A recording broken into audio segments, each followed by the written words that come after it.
Okay. And we're not posting this whole thing, right? We're just making clips like last time. I posted the whole thing last time. Oh, did you? Okay. Well, We only have a few viewers. But we have 1,000 2 subscribers, viewers. so we'll get there. But How many this is viewers chill. on the big video? 6, and I think 2 were Okay. mom. Well, Mom, if Mom sees this, that's fine. And 1 was me. Nice. I haven't even seen it, so. Okay, I'm going to share entire screen. All right. So, Mom or viewers, whoever sees this, in case you guys don't know, me and my roommates got invited by some girls to a presentation night recently. And we thought it was dumb, but we made this deal. We were like, okay, we'll have to make each other's presentations. And we had to present blindly. We couldn't look before. So I'm going to show you what I made for my roommate, Kevin. Peter, can you see my screen okay? Oh, let me put it up. Yeah. Okay, cool. Yeah, so Kevin's like super normal dude. He's going to be a dentist. Here's what I made for him. So I purposely made the first screen blank with like some AI made emo picture in the bottom corner. Because I didn't want him to see the beginning slide. So first slide is just, hi, my name is Kevin. And then after, I just had this this picture of some anime chick pull up, and he just had no idea what to say. So he's like, oh, sorry, wrong slide. Then, hello, my name is Kevin. I had a good day today. How was your day? So then he asked the audience like, good. He's like, Lacey. So it's just awkward. He had to like stay on here too long. Audience applause. Today, I will be teaching you, yes, you, Alpha Shadow Instinct. I had AI make that picture on the left. The picture on the right was real. I need a volunteer from the audience, girl.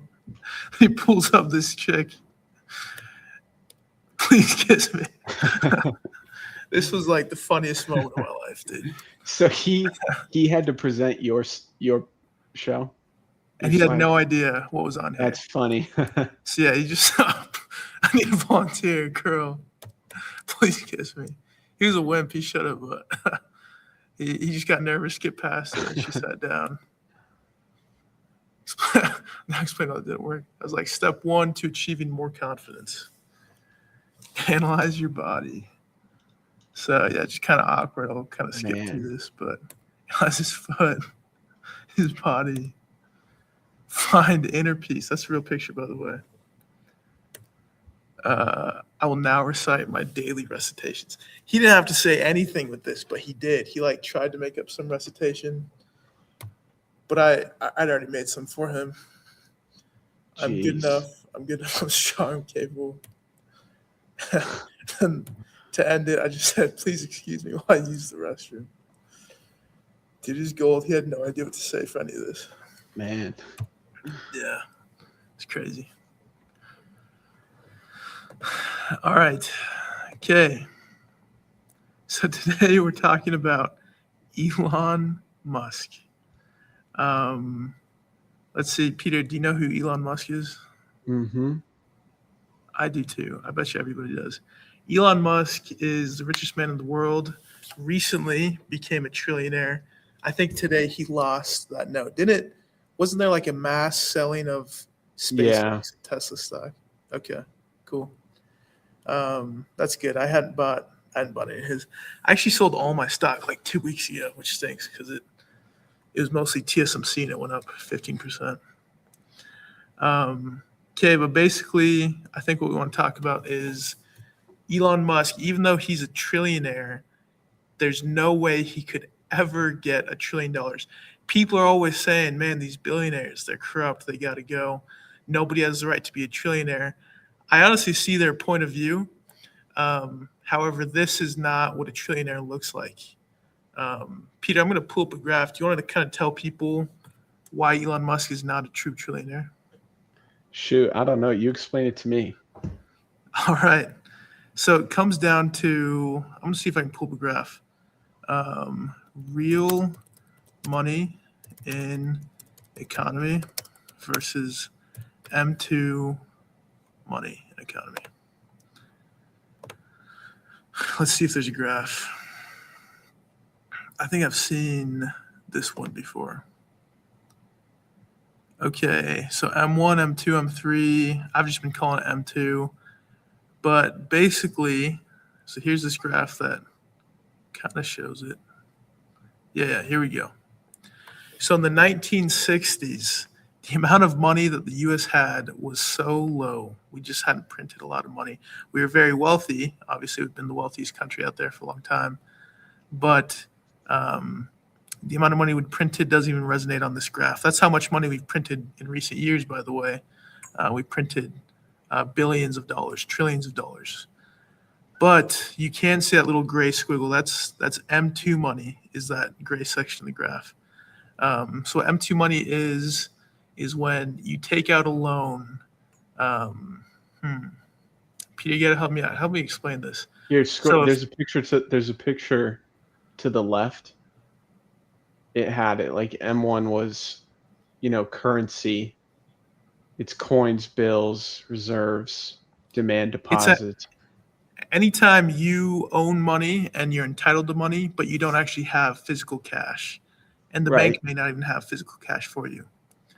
So what that means in terms of Elon Musk is Elon Musk may be a trillionaire. That's true. He's entitled to $1 trillion through his net worth. If he were to sell all of his assets, his home, mostly his stock and his companies, but he does not have $1 trillion. Most of that is what you'd call M2 money, or money that isn't, yes, it's or entitled M3, to him. Because stock is M3. Okay, is that what M3 is? It's just stock? Yeah. Okay. Well, yeah, it's more than that because it's how liquid it is, how easy it is to pull out. Because you're right. Yeah, but M2 as well is like, those are funds you can't just pull out right away. Like, I'm just gonna see. So what's the U.S. GDP right now? $31.68 trillion. I bet you we have less than a third of that. How many physical dollars exist? 2.3. So the U.S. has 2.36 trillion physical dollars, which is honestly way too much. That's way too big of a number. That is inflation. But most inflation, sorry. Right, isn't even Most real. Inflation. What is real? Because somebody's owned it. But what guys like Elon Musk can do is they can put up an asset like stock as collateral so that a bank feels justified in giving him a loan. And he can buy more assets with that money that he was just loaned, put up those assets as collateral. Essentially, it's an infinite money glitch. Once you're rich enough, you have an infinite money glitch where you can keep on taking out loans. And yes, the bank is entitled to some money, you're entitled to some money, but nobody actually has physical dollars. But because of the way our country and our economy are set up, you can still buy assets with these dollars that you are quote unquote entitled to, but do not have. Right. Peter, I know I went over a lot. What doesn't make sense to you, or what might not make sense to people who are not familiar with this concept? I mean, I think it makes sense. Just, it's not liquid. He can't use it as cash. Right. He can't go to the store and swipe $1 trillion credit card. No, he can't. And if you were to try to cash it in, let's say you were to try to sell, if he even sold a tiny percentage of this, if you were to try to get $1 billion by selling $1 billion worth of stock, there are millions of computers in the world that would be triggered immediately to know that a large holder of SpaceX and Tesla was selling their shares. It would trigger so many stock market accounts, right, to start rapidly selling shares. The price of his company's stock would plummet so far down, he would not be worth anywhere near what he is right now. If you're going to try that. Yeah. So that's why it's hard for these guys to really spend large amounts of money. I mean, it took over a year for him to buy Twitter, and he had to do it through mostly loans, like we were talking about. Right. So these guys really cannot access the money that they're entitled to. Yeah. So I guess the biggest takeaway from this, the biggest thing that most Americans should know is any politician that tells you that we should tax the rich is not your friend. And let me tell you why. Elon Musk probably makes next to nothing for his salary. He has access to a ton of money, but he does it through loans. There's no way you can tax debt. It's just not Right. possible. It's not going to be fair It somewhere. won't even move the freaking needle at all. It has nothing to do with defending Elon Musk or like defending his money. Any tax the rich, there's not going to be a tax the rich policy that's going to push the needle to bring more money into the economy, because part of it's legitimate, which is like they're not just making a salary that can be taxed, which is why, dude, look up the 16th Amendment. The 16th Amendment. Actually, first, John Luke, look up Pollock. It's Poll. Yeah, pull that up on one screen. And then on the other, Pollock v. Farmers loan. Pollock Yep. Look up what this is. You can even just type into the Google, what is it? This is crazy. Yeah. Read that. Okay, let's read what Pollock v. Farmers Loan Trust Co. was. Was a landmark 1895 U.S. Supreme Court case. The court ruled 4-5 that the federal income tax 5-4. They ruled in favor of this. Go ahead. Yep. That the federal income tax imposed by Wilson-Gorman Tariff Act was an unconstitutional and unapportioned direct tax. So effectively, what does this mean? I don't know. Read that.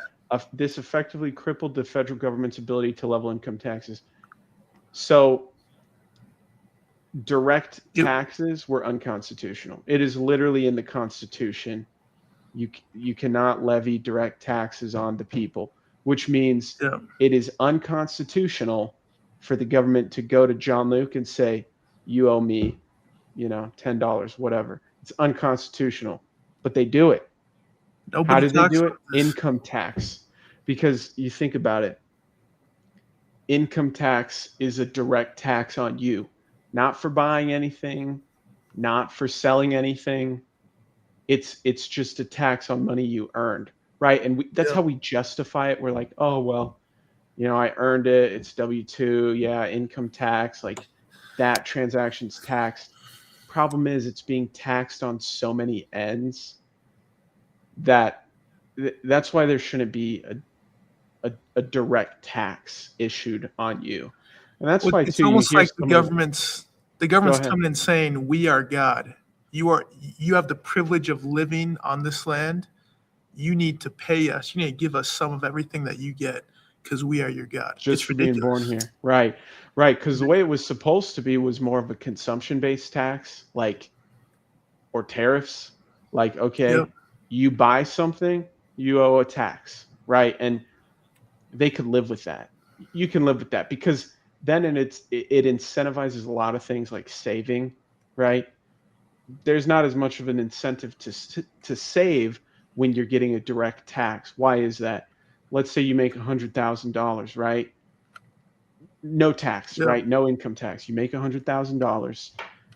Are you incentivized to spend all that money if there's a transaction tax? If you have to pay sales tax, you're going to be thinking in the back of your mind, let me save some of this because I don't want to pay taxes. So I might actually save more than I would if I was taxed right out the gate and then I just go buy stuff, right? Now, we still have a transaction tax, but at a state level, the problem is it's really hard to save money or get ahead or pay off loans, pay off mortgage, take care of your family, when before you do anything, you owe the government. The very first person who touches my paycheck is not me. It goes straight to the government.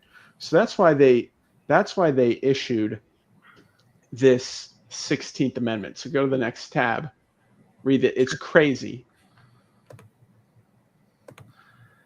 Okay, 16th Amendment to U.S. Constitution, 1913, grants Congress the authority to levy and collect federal income taxes from any source without having to apportion them among the states based on the population or the census. Peter, before you dive into that, I want to see what the U.S. government spends its money on. What would even be the right search for that?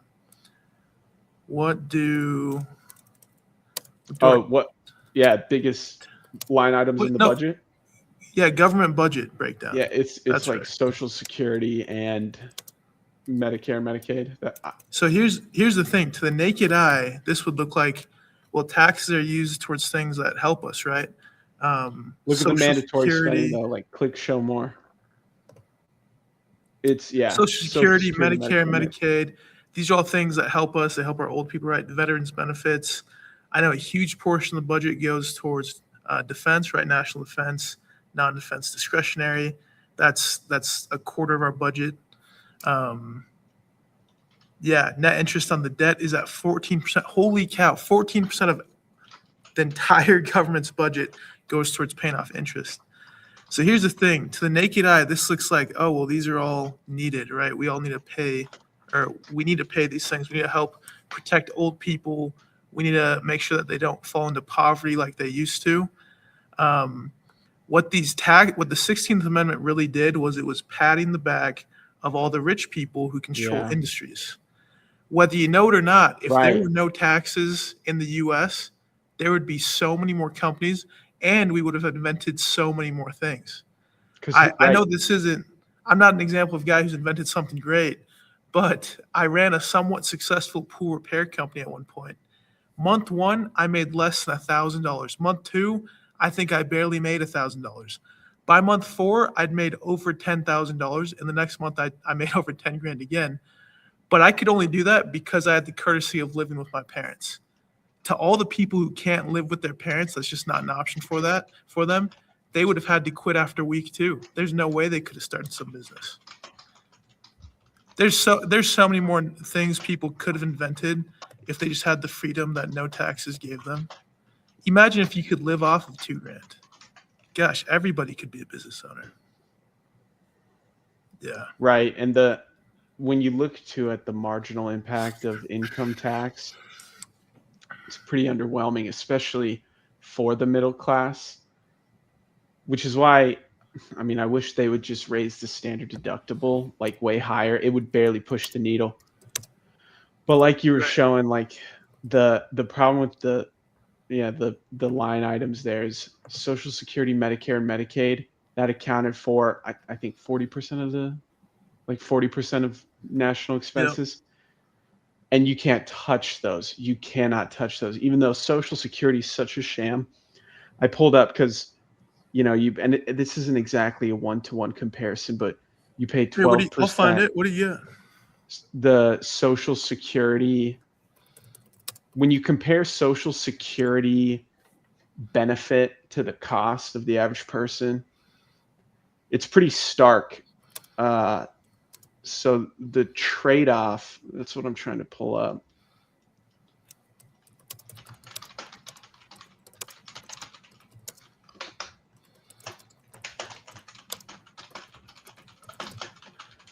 So like right now, the average Social Security payment is, I think, like $3,600, depending on cost of living. I'm pulling that up right now. But yeah, you see that. Scroll up a little bit. Yeah, so W-2, you pay 6.2%, and your employer pays 6.2%. But if you're self-employed, it's 12%. So just imagine you got that 12%. So the income cap, you only pay this tax on earnings up to $184,000. So the average Social Security check right now, dang, is only $2,000. Look up, what if all the money, look this up, what if all the money you put into Social Security was instead invested? That's what I'm trying to find right now, because, you take 12%, what's the average salary? $70,000 a year? Yeah, something like that. So compound 12% of, so like 7K. I'm going to pull up my calculator. So if it's 12, let's say a self-employed plumber in America is making $100,000 a year. Let's just keep it a round number. No, do average salary. Do average salary. Do 70,000. I mean, that's above average, but still, do 70,000. $70,000 a year. 70,000. Divide it first. Divide it, because this is how much per year is being allocated.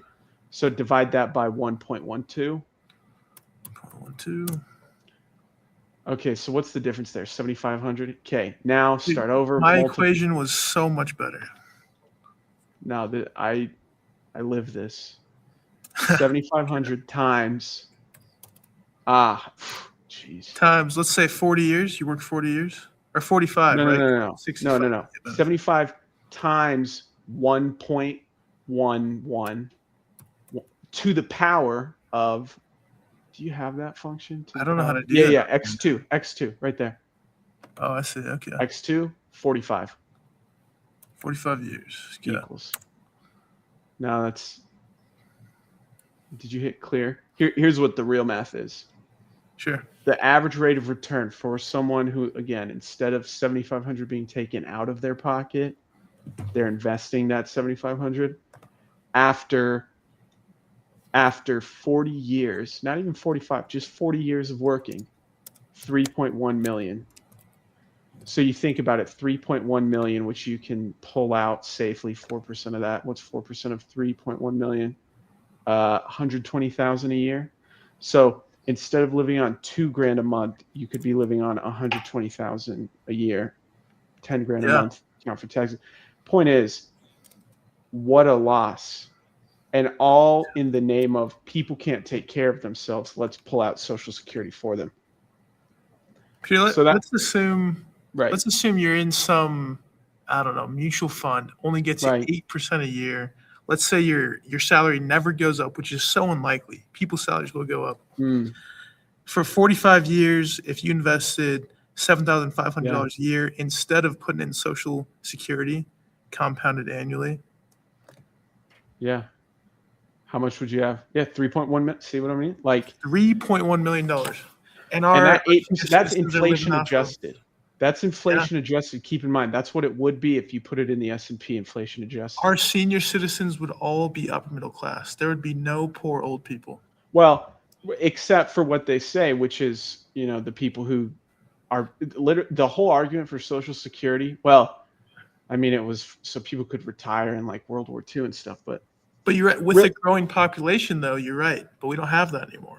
But with the whole argument being people can't take care of themselves, let's take care of them for them. Problem is, then you start to do some real thinking, and you're like, man, did they really do this out of the good of their hearts to take care of us? No, because John, look this up.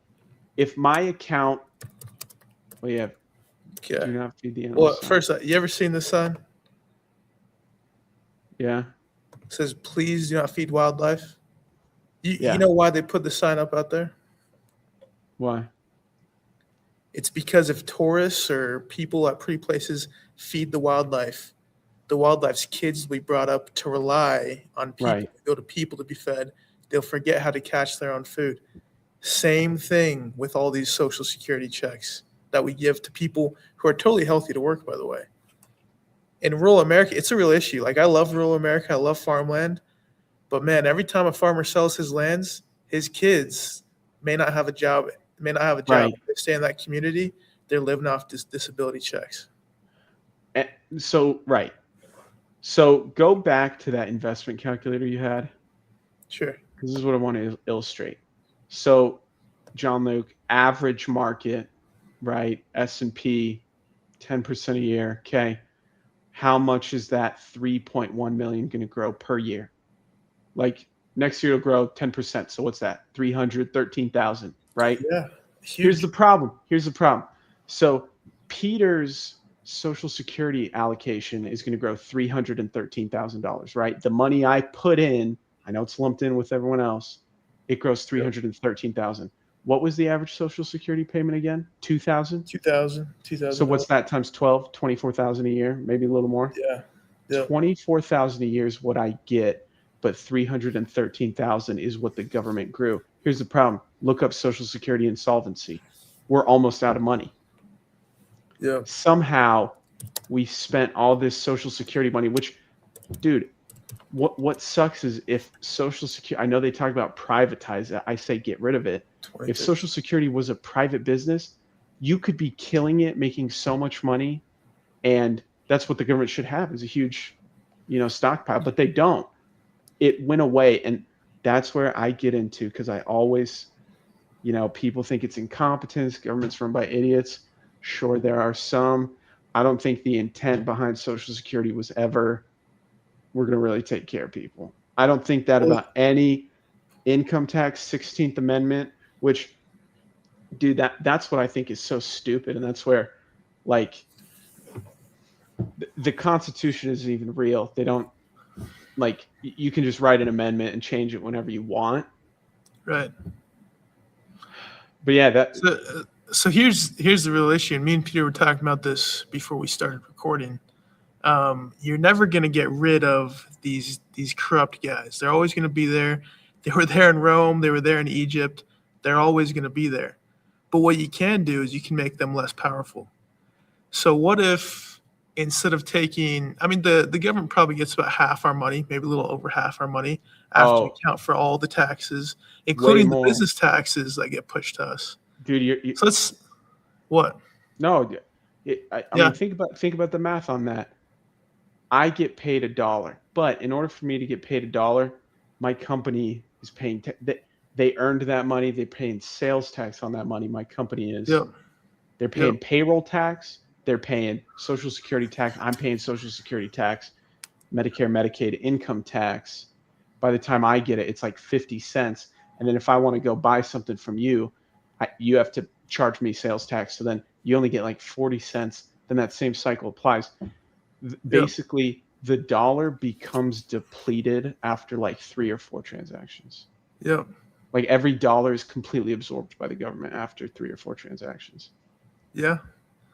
I think the problem we have in America today is that people on both sides, and I wish it wasn't 2 sides, but it is, unfortunately, people on both sides are angry and they just don't know who to be angry at, what to be angry about. Right now, people are freaking out over the pool on the what's it called? The looking pool, the memorial pool. You know what I'm talking about. Yeah, that pool right next to the Washington Monument. And as a pool repair guy, I can tell you I could have seen this issue coming. Anytime you want to paint a pool, it becomes an issue. People are like, oh, Trump just paid one of his friends. Just hear me out. I know this is such a simple equation.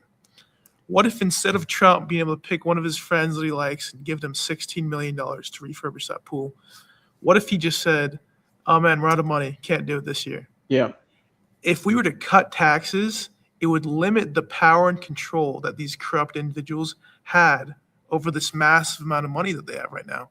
What if instead of protesting a war in Iran, what if we just didn't have the money to go to Iran? What if we didn't give those guys the money to go do it? Should never, right. Yep. Because we're never going to get rid of those guys unless we fight some huge bloody war, which it may come to that day, but even if it does, 20 years later, there's going to be more corrupt guys because the guys are going to die. There was never intended to be like a Department of War, because it was from the founding of the country, it was supposed to be a well-armed militia where we were just free country, man. Every man for himself. And then if we were invaded, guess what? Everyone's standing up for themselves. We got a community rising up together. Yep. But everything's been institutionalized, and that's where it's taken over. Yeah. It is ridiculous that we have an institution like the government that we can look to when we're unemployed. It should be every man for himself. I know some may say that's harsh, but guess what? If you cut out taxes, which is over 50% of your income, everyone would have so much more money. If you lost your job for 6 months, you'd be fine. There's charities, man. Like I don't know what to tell you. No one. Yeah. Okay. Any other points before next week? We're gonna have to get on to the men in charge. That's my plan. The men in charge. I'm down, dude. But no, I don't think any other points. No, that's it. Okay. It was 30 minutes. Wow. See you guys next time.